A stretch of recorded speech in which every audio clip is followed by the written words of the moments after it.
Today it is estimated that half of the world population is bilingual, and the majority of bilinguals live in situations where the use of two languages is the norm, although there has been reciprocity between bilingualism and monolingualism during the centuries. When we use the term bilingual, we are usually referring to someone who uses and speaks two languages, which possesses two languages. But this definition, found in dictionaries, is shrouded in uncertainty and ambiguity. Many authors have given their own definition of bilingualism. Leonard Bloomfield defined it as a native-like control of two languages. Other definitions followed from Einar Hugen, which in 1953 asserted that bilingualism begins at the point where the speaker of one language can produce complete, meaningful utterances in the other language, and Uriel Weinreich, the author of one of the most important books on bilingualism, Languages in Contact. I will define bilingualism, the practice of alternately using two languages. The person involved will be called bilingual. McNamara's definition was even more general. In 1967 he defined a bilingual as anyone who possesses a minimal competence in only one of the four language skills, listening, speaking, reading, or writing, in a language other than his mother tongue. I think it is important to conclude by recalling Mackay, who asserted that to define bilingualism it is necessary to think of something relative, because the moment in which a person becomes bilingual is either arbitrary or impossible to define. The simplest way to describe the types of individual bilingualism is through their classification, based on the person's linguistic competence. Balanced bilingualism: the speaker has a perfect knowledge of both languages, and dominant bilingualism, which occurs when one language is stronger or weaker compared to the other. Based on the age of acquisition, there is early bilingualism, divided in simultaneous and consecutive, and late bilingualism. We talk about early bilingualism when a child acquires language in preschool years. In simultaneous bilingualism, the acquisition begins from the birth of the child, so that both the L1 and L2 are acquired simultaneously. For consecutive and late bilingualism, the L1 has already been learned before the introduction of the L2. The child learns the second language after 3 years of age for consecutive bilingualism, and after 6 years of age for late bilingualism. Consecutive bilingualism is very similar to the simultaneous one, but also very different.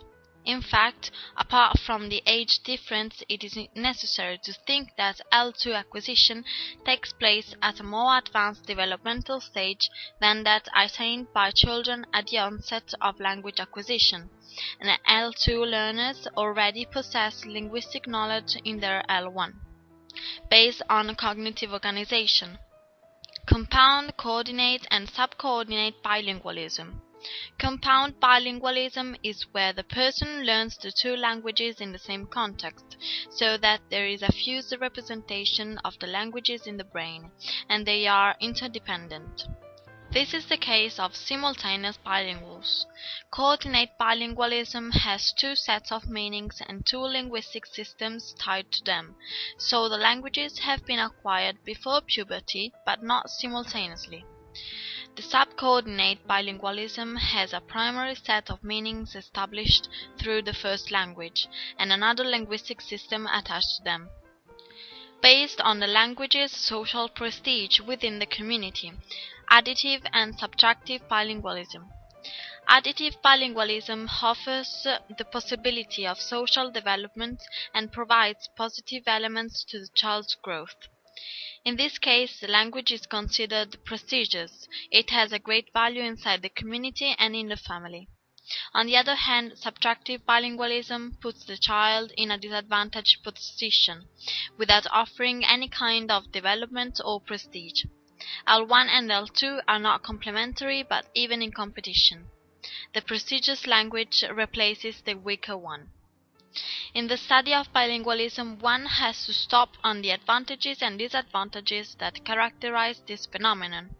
In the advantages sphere, it is possible to make a distinction among cultural, communicative, and cognitive advantages. For cultural and communicative advantages, I intend the possibility to create a sense of continuity in the bilingual family through generations, create friendships or working relationships with people from other countries and cultures, so the bilingual will have a greater open-mindedness, having the possibility to confront with others. In addition, bilinguals will have a greater linguistic sensibility, given that they are constantly monitoring which language to use, depending on the interlocutor's needs. The last 100 years' research have shown that bilingualism may generate cognitive advantages. The most important study was conducted by Pearl and Lambert in 1962. The results of the tests carried out on bilingual and monolingual children show that bilinguals present greater intellectual advantages compared to monolinguals, including a greater mental flexibility and intellectual superiority. However, to benefit from these cognitive advantages, it is necessary that the individual is considered a balanced bilingual. This was represented for the first time by Jim Cummins through the threshold theory. Unfortunately, between 900 and 1950, many prejudices were attached to bilingualism. The phenomenon was seen as a disease which affected the emotional and cognitive aspects. It was associated especially to mental retardation, schizophrenia, and linguistic deficiency. Only in more recent times, bilingual became a positive phenomenon. However, second language acquisition presents temporal limits. The linguist Lenneberg was the first person to formulate this possible critical period, which starts from birth and finishes with puberty. Today there is the idea of a sensible period, according to which once puberty is over, the person will not be able to acquire a native speaker accent. It is also necessary to define which are the types of bilingual families, given that there are many kinds. Following the classification made by the linguist Suzanne Romain, you can find: one person, one language, where the parents speak different mother tongues, one of which is also the community language, and each parent speaks its mother tongue to the child. One person, one environment, where the situation is the same as the first category, but both parents speak minority languages. Monolingual parents and bilingual children, where the parents both speak the community language, but they want that their children learn a second language. And mixed languages, where also the parents are bilingual and the family may live in a bilingual community. Among the bilingual families, there are two particular kinds of bilingual children: immigrant children, for which one can find a late bilingualism, and children adopted internationally after 6 years of age, where it is frequent to encounter a subtractive bilingualism. The perfect bilingualism situation for immigrant children is when the child speaks the family language at home and the second language with school friends and in the new community. In this way, he will well integrate in the new society and language will develop in the right way. One talks about late bilingualism when second language acquisition starts from 6 years on. The research stressed that late L2 acquisition does not happen in an intuitive way like for simultaneous bilinguals, but new areas of the brain become active, like in adults. Also, for adoptive children, the perfect situation for bilingualism is that the new language is spoken with the adoptive family and the new community, and the mother tongue is maintained speaking to the biological family in the country of origin. But usually this does not happen for two reasons: the impossibility of speaking the mother tongue, given that there may not be any contact with the biological family, and for the one language, one feeling principle.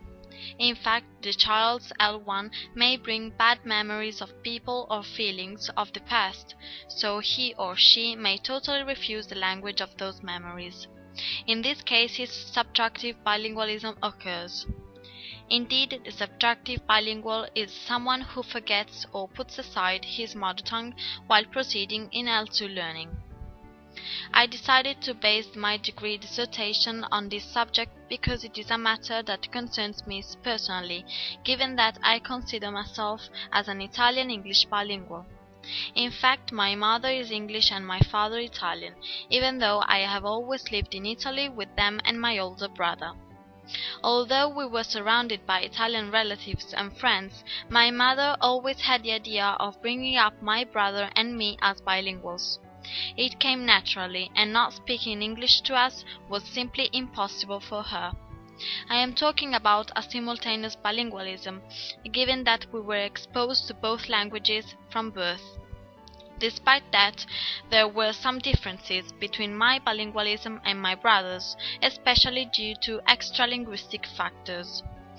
With my brother's birth, my family lived in central Rome, where the contacts with the Italian relatives were quite limited, given that they lived on the other side of the city.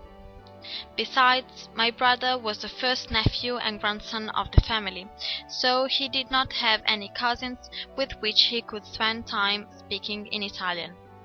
My mother's Italian was still really basic, so my brother automatically spoke English to her and Italian to my father. When I was born, many of these situations changed. We had to move from the center to the city suburbs, where the Italian relatives already lived. Being surrounded by them and spending a lot of time with my cousins, who were born before me, I was completely immersed in the Italian language. At this point, my mother spoke and understood Italian quite well. This also contributed to my immersion in Italian, not feeling the extreme necessity to speak English with her. My brother was then 6 years old, and with the beginning of preschool and primary school, he started to gradually abandon English, also when talking to my mother. The immersion in the Italian context at school and with friends brought to a classic case of a dominant language on the other, which usually coincides with the community language. All these social factors contributed to develop my bilingualism in a different way, making me feel self-conscious when speaking the language with my English relatives and later also with my mother. On the contrary, it is important to underline that when speaking English to other English speakers or in school, I did not feel any kind of inhibition, but instead I felt very proud of my bilingualism, which was quite evident. Today, my academic choices have always brought me in contact with my second language. But if I had the opportunity to turn the clock back, I would certainly take more advantage of this great opportunity that my parents gave me.